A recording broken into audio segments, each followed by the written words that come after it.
Bem-vindos de volta, sobreviventes de Valhalla. O episódio de hoje não começa com uma batalha. Começa com certeza. Porque em algum lugar na escuridão, uma decisão já foi tomada. E alguém está prestes a aprender a diferença entre poder e permissão. Esta não é uma história sobre heróis.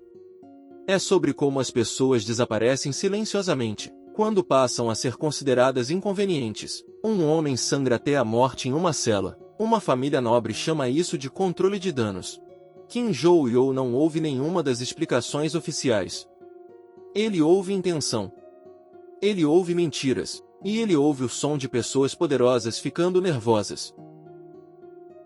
Porque quando pedidos de desculpa viram ameaças, e generosidade vira suborno, a máscara sempre cai. Então, se o episódio passado pareceu tenso, este aqui afia a lâmina. Execuções acontecem em silêncio. Acordos são feitos a portas fechadas. E em algum ponto entre os corredores da academia e as montanhas do lado de fora, uma caçada já começou. Vamos continuar. A dor atinge Dazara antes que sua mente consiga entender.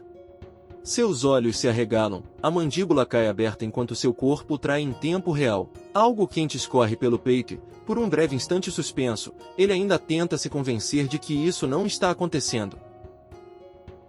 Que isso é um engano. Que ainda há tempo.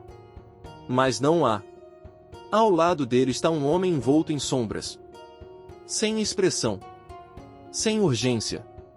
Apenas uma figura calma e ereta segurando uma lâmina que brilha levemente no escuro, já recolhida, já concluída. Aquilo não foi uma luta. Foi uma execução. O homem finalmente fala. Não com raiva. Não com ódio. Apenas com certeza fria, ele diz a Dazara para morrer, e piora tudo. Diz que a maior raça não precisa de um palhaço como ele. Dazara tenta falar. O orgulho força seu corpo a resistir mesmo enquanto o sangue invade seus pulmões.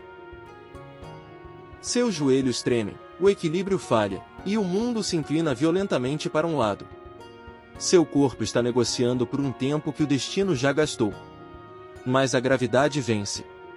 Ele cai para frente e bate no chão de pedra gelado, uma superfície que não se importa com quem ele foi.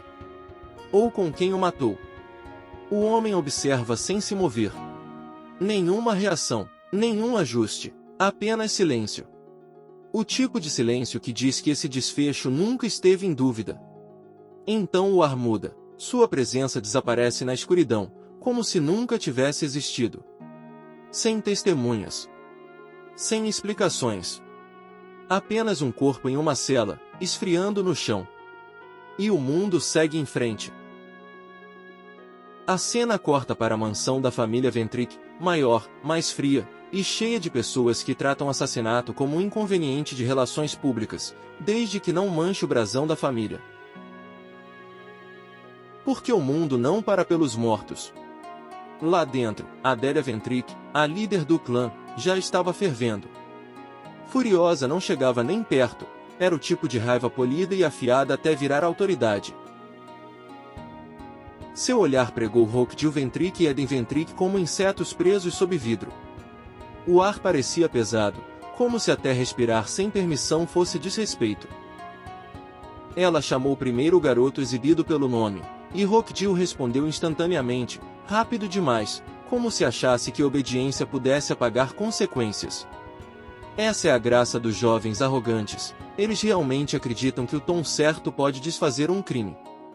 Então ela perguntou o que ele pretendia fazer, e Rok'Jil, de alguma forma, pareceu confuso, porque aparentemente o plano acabava em fazer a coisa ruim, e a parte em que a realidade revida não estava na agenda dele. Então ele correu para a arma mais segura do arsenal de um covarde, um pedido de desculpas com aparência sincera. Baixou a cabeça, ofereceu arrependimento, tentou suavizar a voz como se suavidade pudesse remendar uma tentativa de assassinato.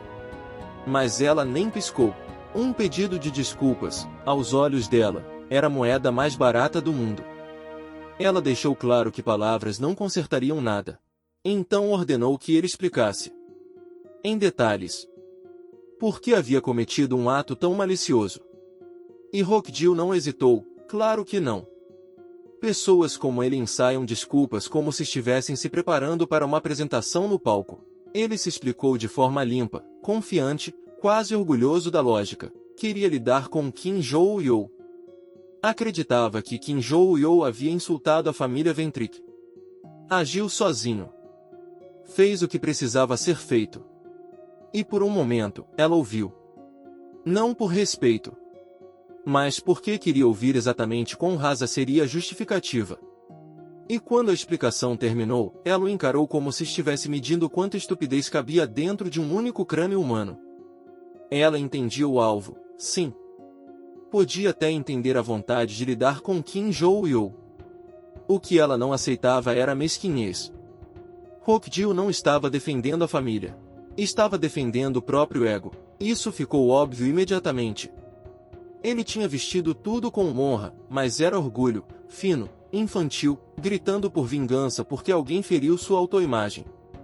E ao fazer isso, ele arrastou o nome Ventric pela lama como se fosse um pano para limpar sua vergonha.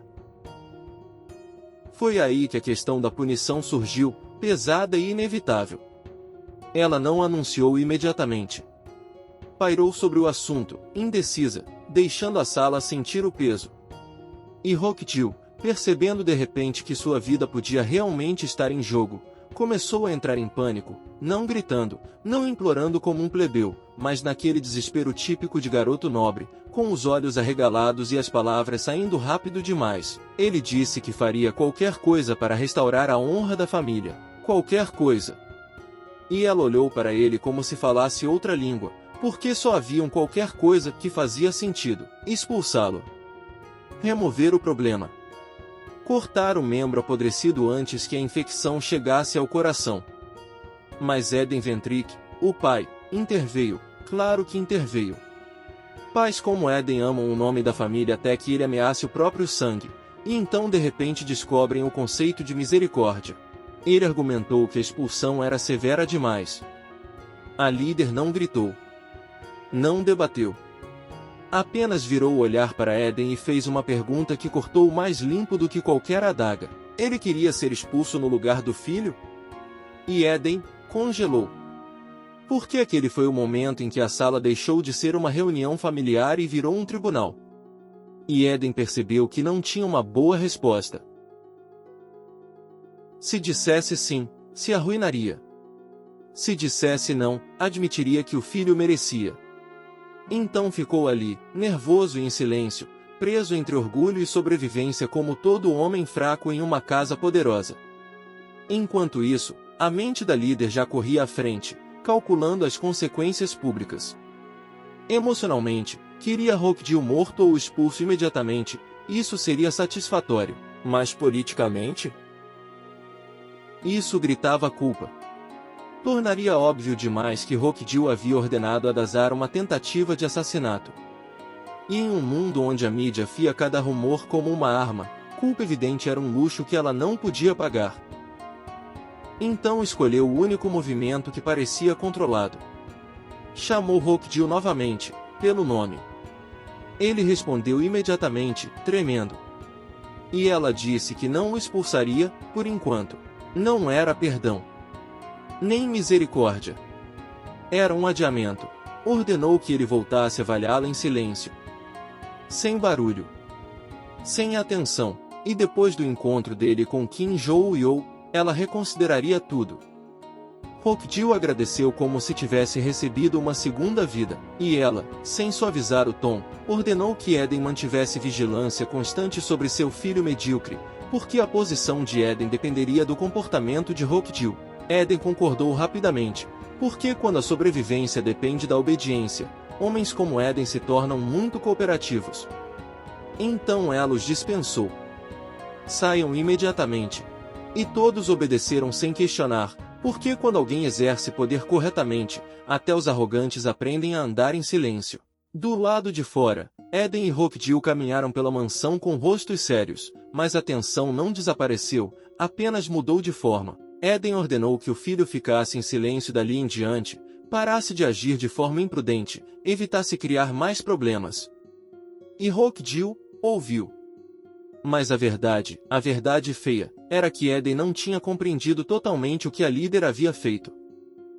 Aquilo não era uma segunda chance. Era uma bomba relógio. Roktil seria expulso cedo ou tarde. A única razão para isso não acontecer agora era porque a mídia estava observando de perto demais. Não se pode balançar o machado quando as câmeras estão apontadas para suas mãos. Então a líder estava esperando o barulho diminuir, esperando o público se distrair, esperando o momento perfeito para soltar a revelação e deixar o mundo engasgar. E até lá, algo precisava ser feito. Roktil deixou claro que queria a ajuda do pai para o que viesse a seguir. Eden, percebendo que a decisão já estava rolando ladeira abaixo, pediu que ele agisse com cuidado, porque mesmo quando homens como Eden se comprometem com algo vil, ainda querem que seja feito de forma limpa. Roktil concordou. Alguns dias depois, Academia Valhalla. Sala de conferências. Um campo de batalha diferente, com pisos polidos, palavras cuidadosas e a constante implicação de que dinheiro pode reescrever a moralidade. Um professor sentou-se com Kim Jo-yeol e explicou que a líder da família Ventrik viria pessoalmente se desculpar. E a reação de Kim Jo-yeol não foi gratidão. Foi irritação disfarçada de calma. Ele rebateu imediatamente, apontando o óbvio: o incidente não tinha nada a ver com a líder do clã, e durante a coletiva, ela mesma havia enfatizado a não participação da família. Então por que a turnê de desculpas? O professor tentou enquadrar isso como uma boa ideia mesmo assim. Mesmo que não fosse tecnicamente necessário, ainda era melhor apaziguar as coisas, especialmente porque a mulher provavelmente já estava a caminho da Coreia. Kim Jo-yeol, internamente, viu a verdade com clareza. A família queria lidar com a punição de Roktil em particular. Eles estavam aparecendo agora porque não tinham escolha. Isso era controle de danos, não arrependimento. E a forma como tentavam distorcer a narrativa, como se a verdade fosse opcional. Ele realmente não queria se encontrar e complicar as coisas. Não precisava disso. Então o professor, junto com o instrutor Lee Sang-cheol, expôs a preocupação de forma mais direta. Pelos protocolos, um aluno de Valhalla havia sido atacado. O agressor havia confessado que recebeu ordens de alguém, e ainda assim, de alguma forma, a família tentava preservar a reputação enterrando provas e descartando a realidade como se fosse um boato. O professor disse claramente: para proteger os alunos, ou Roktil ou a líder da família precisava ser expulso. E então veio o porém, porque aqui vem o verdadeiro chefe final: dinheiro. O professor admitiu que o grupo Ventrik havia doado uma quantia significativa à escola. Os fundos de Valhalla não surgiam do nada, doações importavam. E se a família Ventrik pagasse o suficiente, a escola poderia fingir que não viu. O professor soava enojado com isso, mas também resignado, como alguém que já viu isso acontecer vezes demais. Kim Jo-yeol entendeu, e não explodiu. Não fez discurso. Apenas disse que falaria com a líder da família. E essa compostura surpreendeu o professor mais do que qualquer outra coisa. Porque um aluno normal estaria apavorado ou furioso. Kim Jo-yeol não estava nem um nem outro. Calmo como uma lâmina mantida na bainha. Quando o professor reagiu, Kim Jo-yeol respondeu simplesmente que sempre foi assim, como se o caos emocional fosse para quem não tem controle. Então veio uma batida na porta. O professor se levantou, disse que a líder da família havia chegado e foi recebê-la. Desejou-lhes uma boa conversa, como se existisse algum universo onde isso seria bom, e então abriu a porta com formalidade imediata, curvando-se profundamente no instante em que a viu. Ela retribuiu o cumprimento com gratidão educada e entrou devagar, portando-se como alguém acostumada a moldar os ambientes com a própria presença. A Adélia Ventrik se apresentou a Kim Jo-yeol. Kim Jo-yeol respondeu ao cumprimento. E o ar entre eles se tornou afiado. Ela sentou-se à frente dele. Por um breve momento, apenas se encararam, dois predadores se medindo, exceto que um usava um sorriso como máscara e o outro usava a calma como armadura. Adélia começou abordando o incidente com Dazara e ofereceu um pedido de desculpas, profundo, sincero, polido o suficiente para ser servido em uma taça de cristal. O tipo de pedido de desculpas que se faz quando se quer que seja registrado, não sentido. Kim Jo-yeol respondeu friamente que estava tudo bem. Afinal, ela já havia dito que Dazar havia sido expulso do clã há muito tempo. Adélia mudou o tom, mencionando que ouvirá rumores de que Hokjil também tinha causado problemas para ele. Kim Jo-yeol ficou confuso. Por que ela estava falando disso depois de dizer na coletiva que Hokjil não tinha nada a ver com o acidente? Então Adélia percebeu algo. Talvez um momento de reconhecimento? Esse garoto sentado à sua frente não era burro, nem tímido, nem medroso. E ela conduziu a conversa exatamente para onde queria. Enfatizou que, embora publicamente a posição do clã fosse clara, o público acreditava em outra coisa. Kim Jo-yeol concordou, e internamente o motivo era óbvio, era verdade. A Adélia insistiu que precisava de uma conversa séria sobre o caso. Falou de um comunicado oficial, de mal-entendidos, de como a mídia e os cidadãos não estavam dando muita atenção. E ali estava a ferida. Ninguém prestava atenção porque ninguém confiava neles. Então ela propôs criar uma oportunidade para resolver o mal-entendido. E pediu a ajuda dele.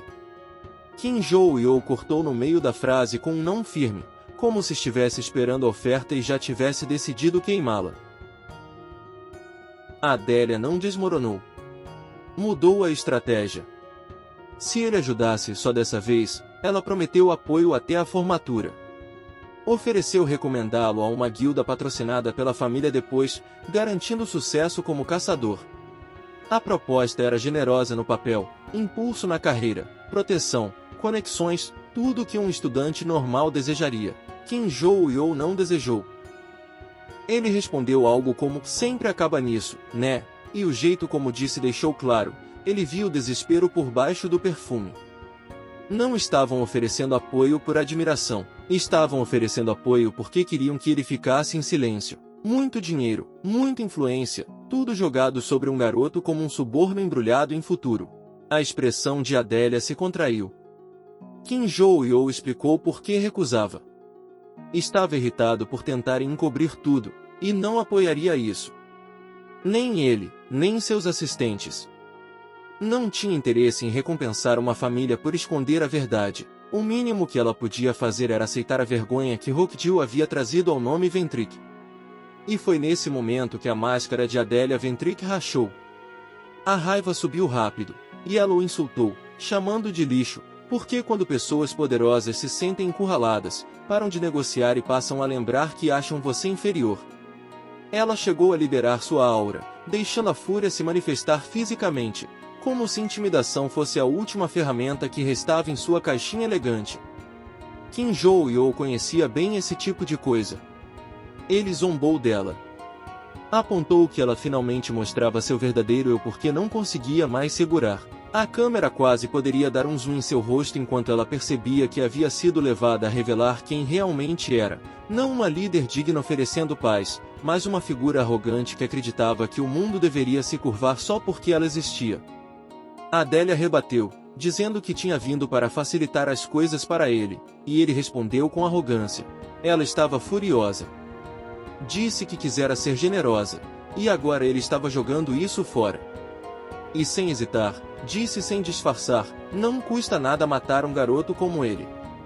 Kim Jo-yeol se inclinou para essa beira como se fosse entretenimento. Provocou-a abertamente, desafiando-a a atacá-lo. E isso a confundiu, porque nada humilha mais um predador do que uma presa que se recusa a ter medo. Ele citou o comunicado público dela, como afirmara que a família não tinha nada a ver com o caso, e então apontou a hipocrisia. Ela tentava sustentar essa mentira com dinheiro, e quando o dinheiro falhou, partiu imediatamente para o assassinato. Ele pressionou mais, questionando a inteligência e a capacidade dela. Qualquer um com meio cérebro saberia que vir ali depois de negar tudo era estupidez. Então, ainda calmo, disse que ela não podia matá-lo de qualquer forma. Adélia foi forçada a engolir sua transformação externa e voltou à aparência normal, mas o veneno não desapareceu. Ela apenas se levantou e começou a sair da sala. Antes de ir embora, virou-se e prometeu que ele se arrependeria do que havia dito naquele dia. Kim Joo-yeol pensou que ela fazia grandes ameaças para alguém que estava recuando de mãos atadas. Então Brace, sempre ali como uma consciência indesejada, interveio, dizendo que Kim Joo-yeol não precisava ir tão longe. Isso gerou uma troca mental rápida. Kim Joo-yeol retrucou mentalmente que odiava arrogantes como Adele acima de tudo.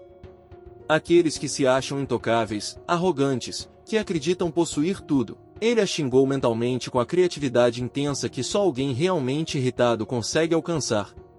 Enquanto isso, também insultou Brace. Por que não? Brace claramente entrava nessa lista também. Então Kim Joo-yeol se acalmou, não porque perdoou alguém, mas porque simplesmente tinha coisas melhores para fazer. Do lado de fora do estádio Valhalla, Kim Joo-yeol caminhava mexendo no celular, casual, como se nada importasse, até quase trombar com uma cena que já estava em pleno drama. Choi A-ren estava ali, de costas, e havia alguém ao lado dela, o filho mais velho da família Choi, Jin Jong-choi. O jeito como ele falava com ela era pura arrogância, disse que ela não era capaz de derrotá-lo, que treinar em Valhalla não a salvaria. Tentou protegê-la da humilhação dizendo para ela nem comparecer ao teste de seleção naquele fim de semana. Clássico. O cara embrulhou um insulto em falsa preocupação, como um valentão oferecendo um cobertor depois de incendiar sua casa. Choi A-ren recusou imediatamente, o que o confundiu, porque ele realmente acreditava estar sendo generoso. Achava que estava dando uma chance. A recusa dela fez parecer que a realidade estava se comportando mal. Ela tentou responder, mas alguém a interrompeu, chamando de idiota e afirmando que era ele quem não estava entendendo a conversa. O insulto atingiu na hora. A expressão do filho mais velho se distorceu de raiva, ofendido não porque as palavras estavam erradas, mas porque alguém ousou dizê-las na cara dele. Quem ele pensa que é para falar assim? Kim Joo-yeol não se importou. Apenas disse que estava falando com ele, é claro. Apontou o verdadeiro problema, o cara estava tentando desencorajar alguém que realmente estava se esforçando. O irmão quis saber quem Kim Joo-yeol achava que era, porque na mente dele insultos eram um privilégio conquistado por status. Kim Joo-yeol coçou a cabeça, confuso. Porque todo mundo com quem falava de repente começava a perguntar quem ele era. Ele poderia ser o presidente, tanto fazia. Ele não se importava. Basicamente ordenou que o sujeito não invadisse o campus para fazer exigências a uma aluna. Depois mandou que ele sumisse, e para piorar ainda mais, virou-se para Choi A-ren e perguntou se ela concordava. Ela sentiu imediatamente. E aquele acordo, pequeno, simples, imediato, fez o orgulho do filho mais velho rachar de novo.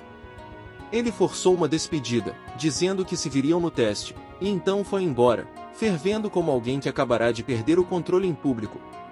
Choi A-ren agradeceu Kim Joo-yeol imediatamente, mas ele respondeu mandando-a ir treinar, porque elogios eram inúteis e esforço era a única coisa que importava. Então ela admitiu algo interessante. Quando Kim Joo-yeol perguntou se ela concordava, na verdade ela estava pensando em uma alternativa diferente. Isso despertou a curiosidade dele. Ela explicou que, em vez de mandá-lo embora, teria insultado a mãe dele.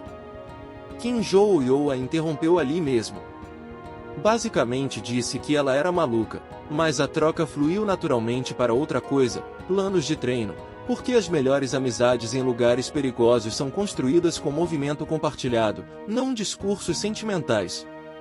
Alguns dias depois, a história se afastou da escola e caiu na cidade de Seul, perto de uma montanha, onde o ar era mais denso, a floresta mais fechada, e a sensação de algo escondido se agarrava a cada árvore como um segredo. Kim Joo-yeol avançava pela mata olhando para o celular, procurando o local certo. Brace perguntou se ele estava ali para encontrar novamente o local secreto, e Kim Joo-yeol confirmou. Brace questionou o motivo, já que ele havia encontrado vários artefatos. Kim Joo-yeol explicou que queria saber quantos cofres secretos ainda estavam faltando, porque o que restasse ainda poderia conter algo incrível. O tipo de incrível que não significa tesouro, mas respostas, vantagem, ferramentas que reescrevem o futuro. Brace não entendeu totalmente, e Kim Joo-yeol foi além. Se pudesse encontrá-los, poderia superar as grandes dificuldades que enfrentou quando era Kim Yun-ho. Então soltou uma frase que caiu de forma estranha. Disse que, se tivesse conhecido Brace com aquilo há mais de 300 anos, não teria morrido. Brace reagiu surpreso. Algo tão poderoso que poderia facilmente dominá-lo. Então a história mudou de novo, porque a tensão não fica parada por muito tempo. Na grande casa da família Shoijin, repórteres e paparazzi se aglomeravam como moscas em um banquete.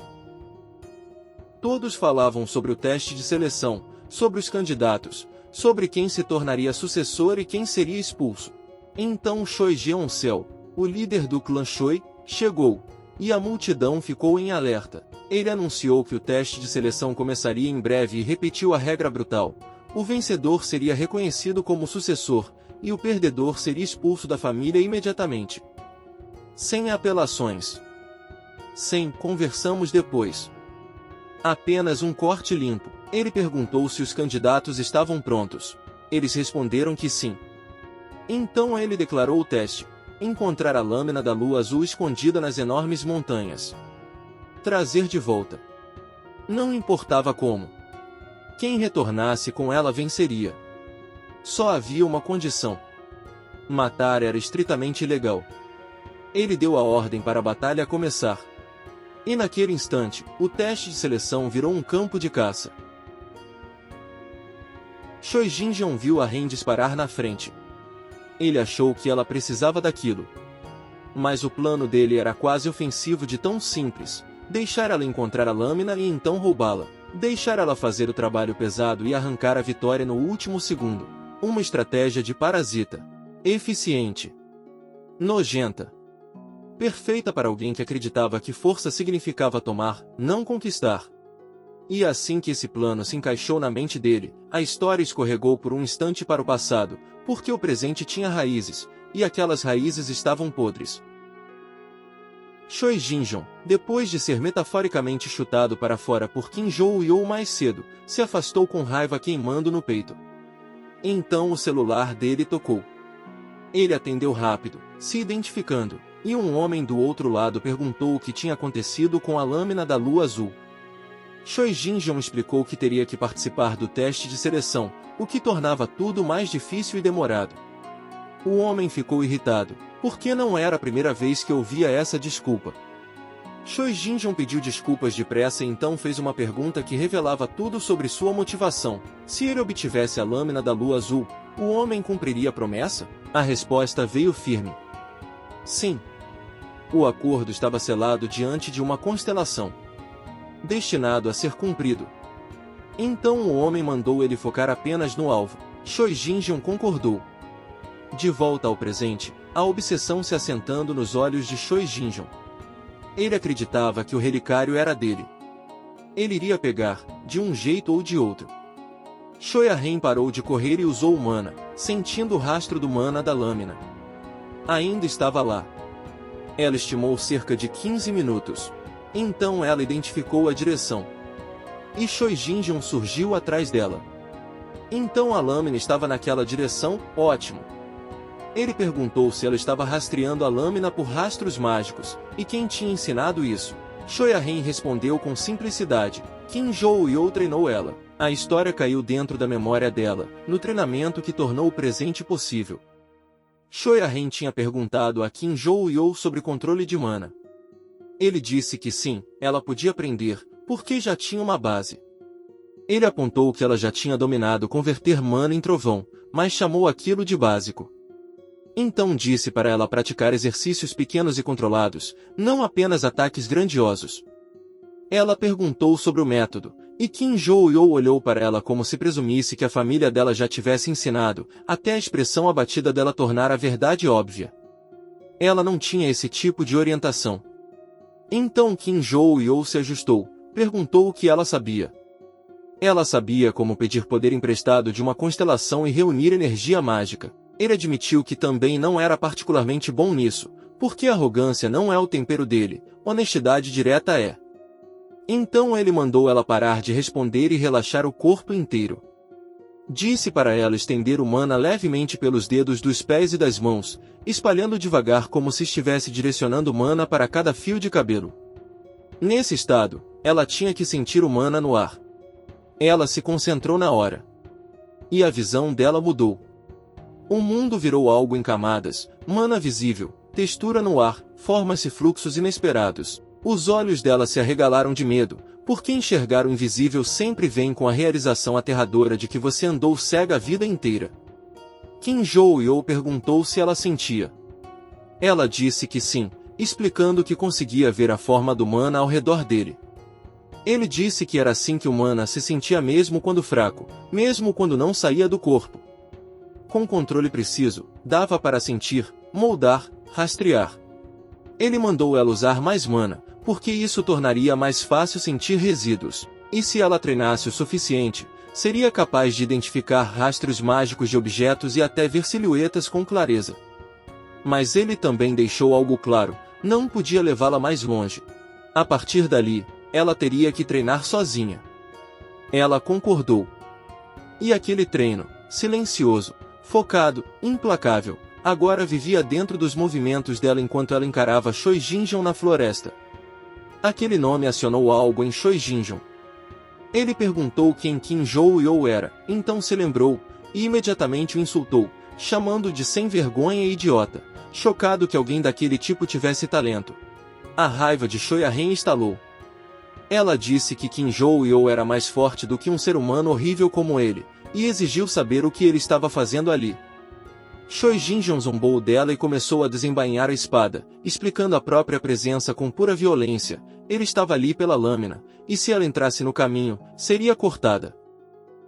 E assim, a batalha de espadas começou. As lâminas dele se chocaram na floresta, afiadas e implacáveis. Mas Choi Jin-jeon percebeu algo terrível quase imediatamente. A garota que ele achava frágil estava empurrando ele para trás com facilidade.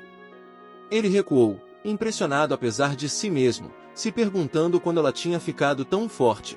E a resposta estava bem na frente dele. Ela tinha sido treinada de verdade. Enquanto isso, Kim Jo-yeon ainda procurava seus cofres secretos nas montanhas. Ele enviou aura pelo chão para detectar se ainda existiam.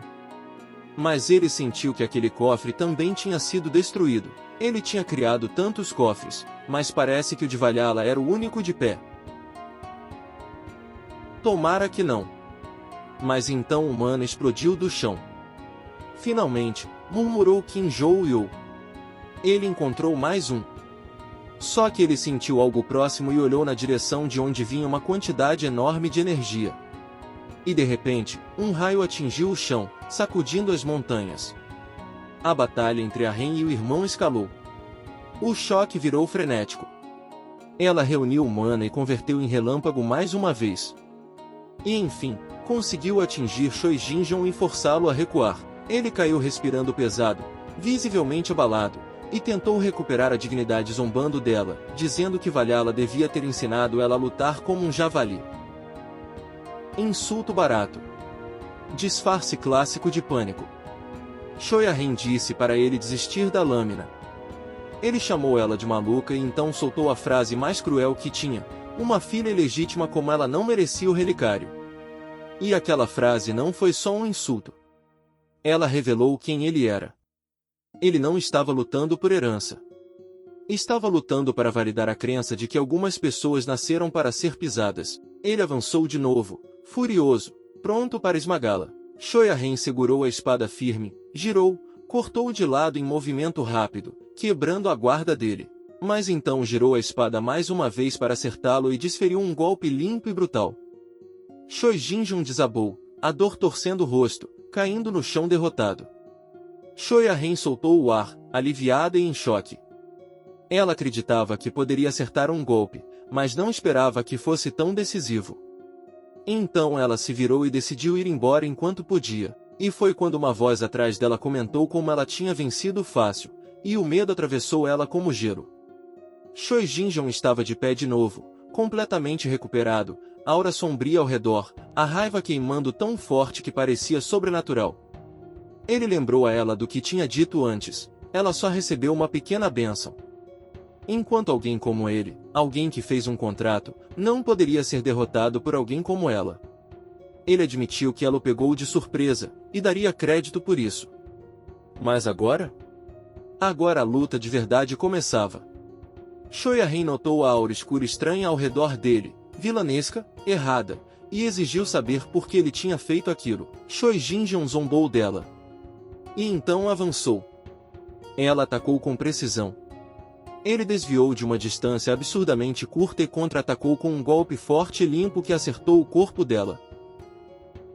Ela caiu, gemendo, choque e dor distorcendo sua expressão. Ele ficou acima dela e mandou ela ficar no chão.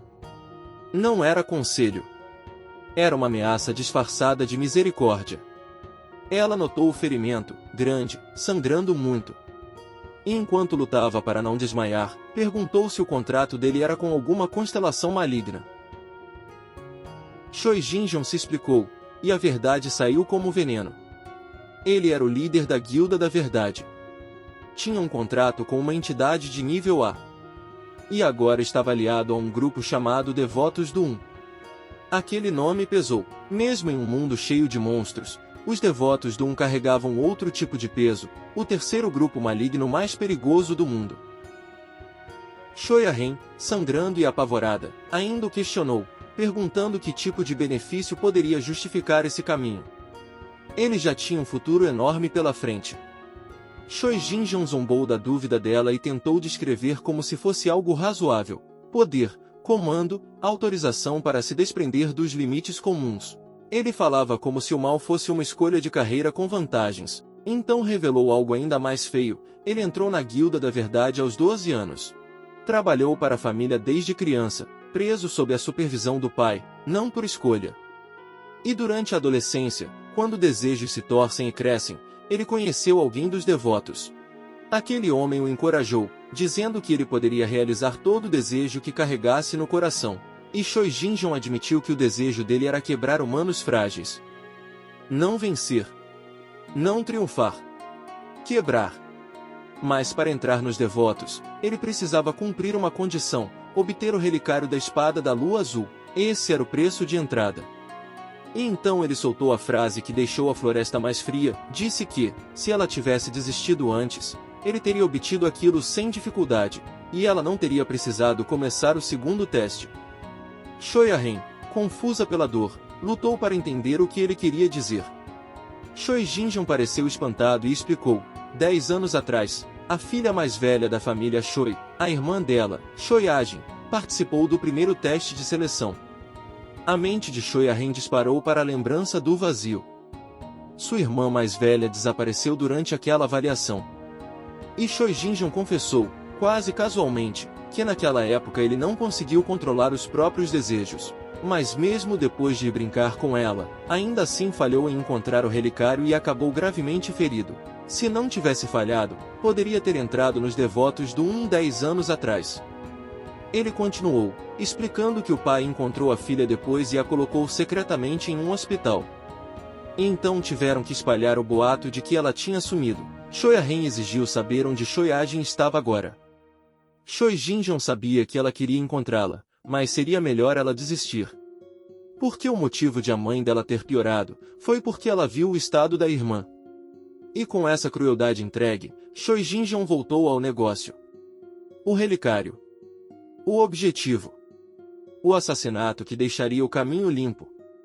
Ele ergueu a espada, disse para Shoyahen mandar lembranças para a irmã, e golpeou com toda a força na direção da cabeça dela. E bem antes do golpe atingir, um impacto alto rachou a floresta. O golpe fatal parou. Os olhos de Choi Jin-jeon se arregalaram em choque quando sua espada foi bloqueada por alguém que chegou como se o próprio timing da história estivesse ofendido com a existência dele. Kim Jo-yeol estava ali. Ele tinha acabado de salvar Shoyahen de um fim horrível. E a tensão explodiu na hora, porque agora o predador tinha encontrado algo pior, alguém que não tinha medo dele. Kim Jo-yeol exigiu saber o que Choi Jin-jeon estava fazendo. Choi Jin-jeon tentou se esconder atrás de assunto de família, dizendo para Kim Jo-yeol cuidar da própria vida. Kim Jo-yeol reagiu como se tivesse acabado de ouvir a desculpa mais idiota do planeta, o que, para ser justo, tinha ouvido. Encarou um garoto que literalmente estava prestes a matar a própria irmãzinha. Então acertou Choi Jin-jeon com tanta força que o assunto de família saiu voando. Choi Jinjong foi arremessado, gritando de dor. Choi Arren, segurando o ferimento sangrando, chamou Kim Joo-yeol e exigiu saber por que ele estava ali. Kim Joo-yeol, por dentro, pensou que só tinha vindo pegar o cofre, já que ficava naquela direção. Claro que o universo tinha outros planos, porque o universo adora interromper tarefas pessoais com tentativas de assassinato. Ele notou o ferimento dela e arregalou os olhos, profundo, grave, sangrando muito. Mandou ela recuar e reunir mana para se curar. Ela concordou, tentando estancar o sangue com as mãos enquanto forçava mana para dentro do corpo. Choi Jinjong se levantou de novo, ainda tentando retomar o controle da narrativa. Se perguntou se aquele era o aluno mal-educado de Valhalla. Repetiu que era assunto de família, como se repetir pudesse transformar nonsense em lei. Então avançou com a espada enorme, despejando mana nela até ela brilhar com mana roxo. Ele golpeou. Mas Kim Joo-yeol desviou casualmente, como se evitar a morte fosse tão natural quanto respirar. E então, por que Kim Joo-yeol é o tipo de ameaça que não resiste a humilhar alguém no meio da luta? Começou a explicar como se apunhala do jeito certo. Ele disse para Choi Jinjong não mirar em um alvo parado, ele deveria mirar em alguém que se move como Kim Joo-yeol. E enquanto falava, Kim Joo-yeol demonstrou a lição acertando ele. Choi Jinjong gritou, tossindo sangue com o impacto. Kim Joo-yeol não parou. Foi para cima, empurrando ele para o chão. Então acertou outro golpe brutal bem no centro do corpo e o cravou no chão com tanta força que a terra rasgou. A expressão de Choi Jinjong mudou de lutador para cadáver em andamento. Kim Joo-yeol olhou para ele sem dizer nada, depois conferiu a Ren, perguntando se ela estava bem, se conseguia andar. Ela respondeu que sim, tentando se mover. E então Kim Joo-yeol notou algo. Fumaça mágica roxa vazando do corpo de Choi Jinjong. Brace comentou que era mana sombrio. Kim Joo-yeol reconheceu e perguntou se Choi Jinjong também era maligno, porque a essa altura o garoto parecia estar colecionando vilões como se o mundo estivesse distribuindo de graça. Choi Jinjong fincou os pés no chão, se levantou de novo, xingando com fúria, insistindo que Kim Joo-yeol era só um calouro inútil. Acusou Kim Joo-yeol de subestimar o líder de ataque de uma guilda. Ele golpeou de novo. Kim Joo-yeol bloqueou com facilidade, como se a espada fosse um brinquedo. Choi Jinjong pensou que nem humana conseguiria obrigar Kim Joo-yeol a se mexer. Kim Joo-yeol falou diretamente com ele, confuso com esse papo de líder de ataque. E zombou enquanto batia de novo, perguntando se ele escolheu esse cargo porque apanha fácil. O golpe jogou Choi Jinjong para longe outra vez. E enquanto voava, um pensamento aterrorizante o atingiu. Kim Joo-yeol não parecia um garoto de 17 anos. Parecia algo mais velho, algo que sabia exatamente como lutas terminavam. Então Choi Jinjong buscou seu trunfo. Teria efeitos colaterais. Era perigoso. Mas se continuasse apanhando assim, perderia tudo. Então ele decidiu usar restos artificiais para administrar um contrato temporário com uma constelação.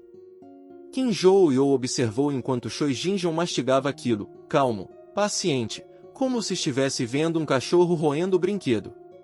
Então Choi Jinjong riu, malicioso, perverso, e liberou mana vazando do corpo. A montanha tremeu.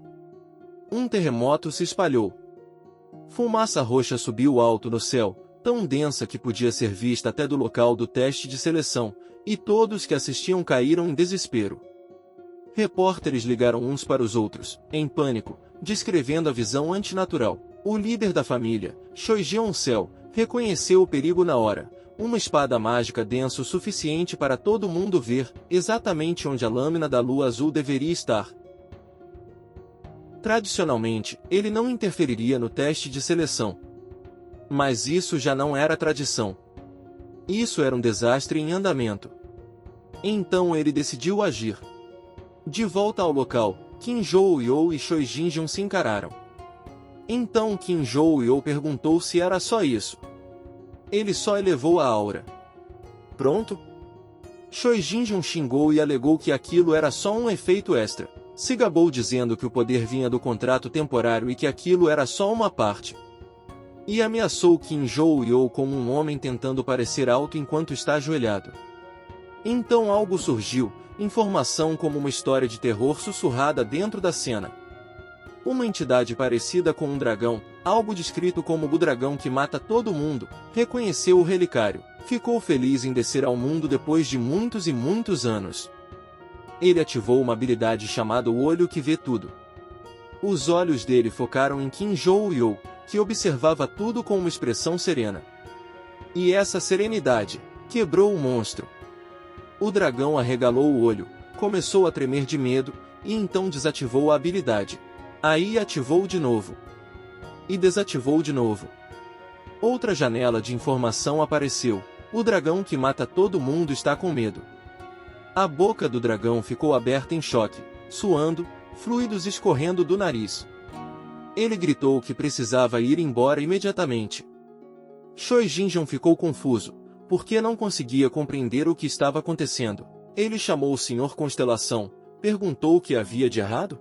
Então o dragão declarou que rejeitava o chamado, encerrava o contrato, retomava seu poder e fugia, abandonando Choi Jin-jong como se ele tivesse virado uma vergonha grande demais para se associar. O mana roxo se dissipou. Kim Joo-yeol e Choi A-ren observaram o resto desaparecer como fumaça, deixando uma fogueira morrendo. E naquele silêncio, Kim Joo-yeol não fez discurso. Não comemorou. Nem pareceu impressionado. Ele só disse, então, e caminhou para frente, encostou a ponta da espada no estômago de Choi Jin-jong e perguntou a coisa mais simples com o significado mais afiado: quem ia matar quem agora? Então ele atacou. O golpe lançou Choi Jin-jong para longe de novo, gritando de agonia enquanto a dor rasgava o abdômen. Ele bateu no chão, desabou e desmaiou, derrotado, quebrado e finalmente silencioso. E a floresta segurou aquele silêncio por um instante, o tipo de silêncio que parece que a história está puxando o ar antes de decidir o que vem depois. É aqui que o episódio termina. Choi Jin-jong caiu, mas não foi apagado. A lâmina da lua azul ainda está por aí. As grandes famílias já começaram a se mover.